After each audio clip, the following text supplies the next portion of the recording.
Until the NBC sitcom Amen, the Black church, while having been parodied in numerous movies and television shows, had rarely gone beyond the choir and the minister in Hollywood. However, when the show hit the air, audiences were finally able to see the political as well as humorous side of a centuries-old institution. Amen aired for 5 seasons on NBC from September 27, 1986 to May 11, 1991. It was created by screenwriter and television producer Edwin B. Ed Weinberger.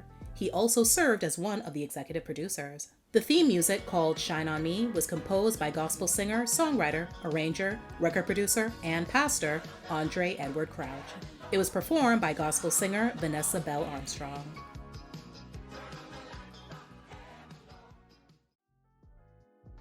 The series revolves around Ernest Fry, played by Sherman Hemsley, a widower deacon of the fictitious First Community Church, who also works as a lawyer. Fun fact, the show is set in Sherman's real-life hometown of Philadelphia, as he requested.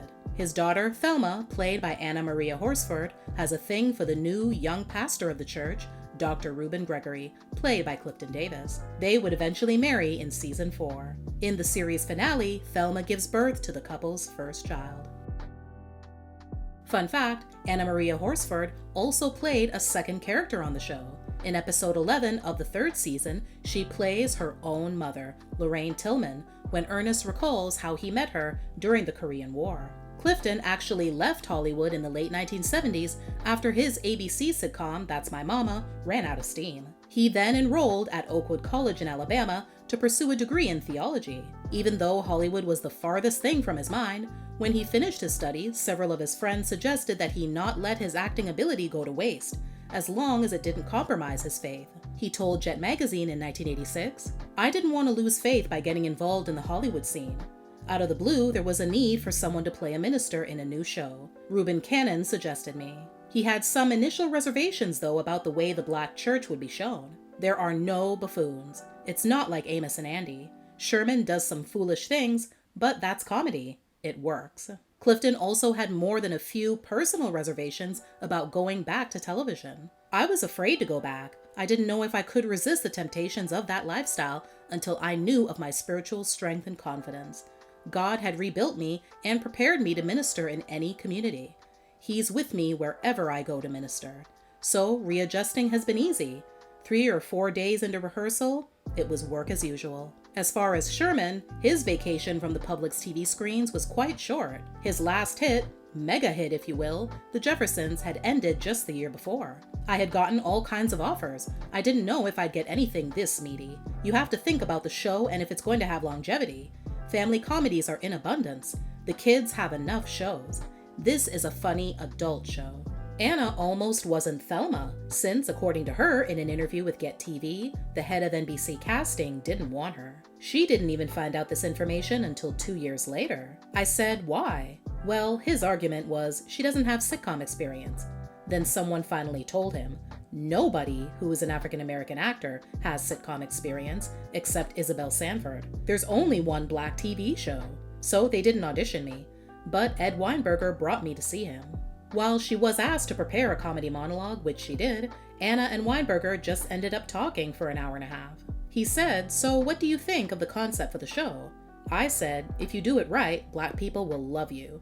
If you do it wrong, they'll hang you in 48 hours because you're talking about something sacred."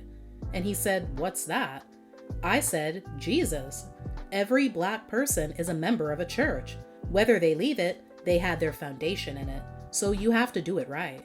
I also said, "Make sure that you hire intelligent actors." And he said, "Why is that?" I said, "To tell you when you're doing wrong." After their talk, Anna actually forgot about the whole thing. Then, a month later, she got a phone call for a callback. They had narrowed it down to her and one other person until she finally won the role.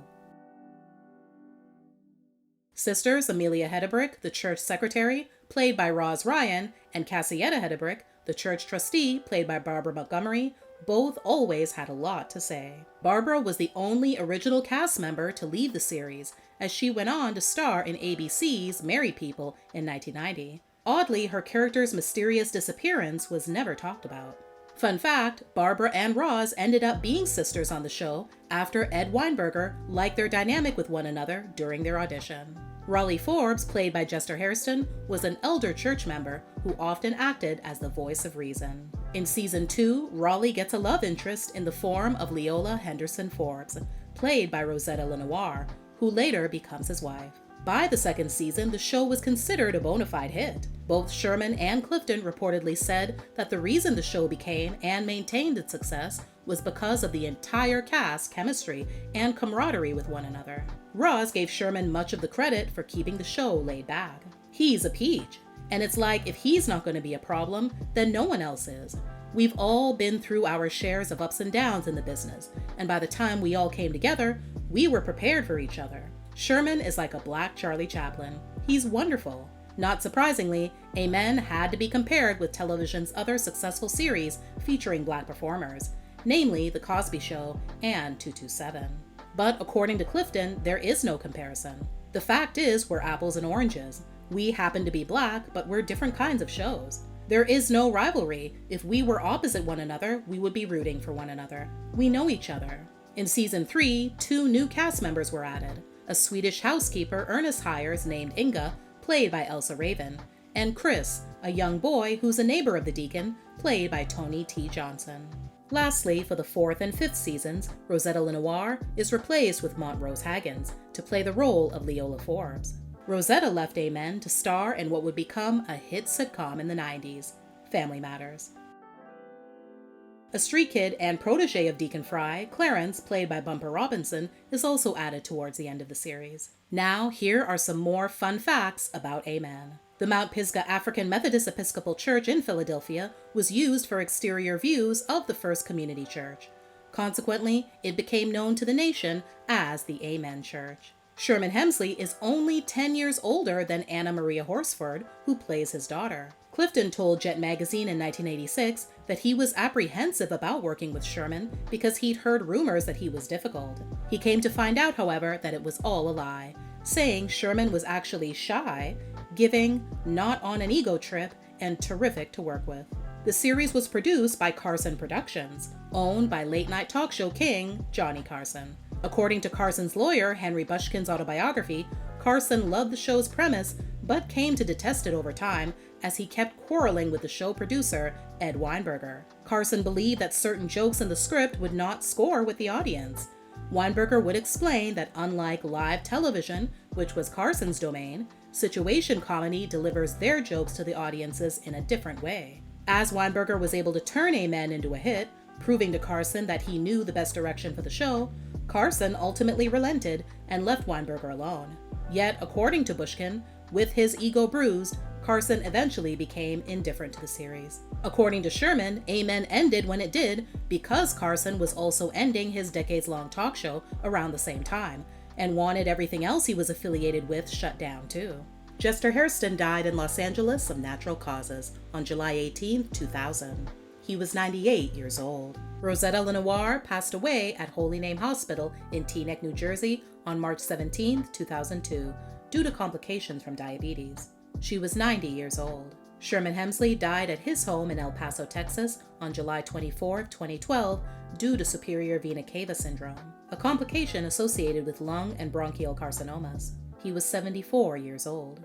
Montrose Haggins passed away just 3 months after Sherman on October 2, 2012. She was 95 years old. Elsa Raven, born Elsa Rabinowitz, died on November 2, 2020 in Los Angeles. She was 91 years old. Throughout its 5 years, Amen offered a lighthearted look at an African-American church, playfully poking fun at its day-to-day activities. It proved a satiric yet human portrait of ordinary church life and people.